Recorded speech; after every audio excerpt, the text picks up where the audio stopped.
No, I didn't. I just got confused. It's easy to get confused with this stuff, so don't feel bad about it. Anyway, they both believe that each other's clock is going slow because of the relative motion. That's what they measure. And again, we have this perfectly symmetric graph, but it's a little bit more accurate because it tells exactly what's happening from three different frames of reference or coordinate systems rather than two. And so we can look at it without being confused. So let's look at all of these three things, because what happens is the clock that Zippy brings back is behind Mr. Potato Head's clock, and it's consistent and it's exactly the same for all three observers. So let's first do it from Mr. Potato Head's perspective, which is usually as far as you get in the twin so-called paradox. Mr. Potato Head thinks his clock is going just fine, but on the outbound trip, that's slow, and on the inbound trip, that's slow. And if you calculate it, that means that the other clock will be behind. No worries here. So, well, how does Speedy see it? Well, Speedy sees Mr. Potato Head as slow, so he can infer that his is going faster than his. He doesn't see anything wrong with his clock. But then again, Zippy's clock is going very, very slow indeed.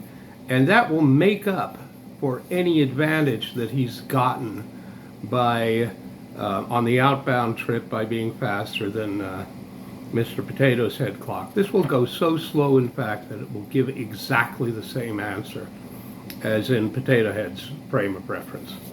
Same thing is true with Zippy. Zippy sees Potato Head as going slow, so he can infer that he's going faster, but Speedy is going very slow compared to him. So already as Speedy came out to see him, Speedy's clock has gone so slow that it more than compensates for any actual catch-up that he could make in the way back. Now, this is purely a qualitative answer. I don't get into the numbers. You can work out the numbers if you want to from the formula. It's really very easy. However, you're probably either the kind of person who likes math or the kind of person who doesn't like math. If you don't like math, well, the numbers didn't convince you before, so they're probably not going to convince you now. I mean, you wouldn't care about the twin paradox if you understand the numbers. And if you do like math, I would suggest that it's way more fun to take just what I've said and use that information to work out the equations of special relativity by yourself. If you like math, that's a lot of fun. And you can do anything or everything in special relativity. You'll come up with this mysterious constant, and the only thing you really need to make it all make sense is to set this constant equal to c, which people say is the speed of light, which is close enough in a vacuum.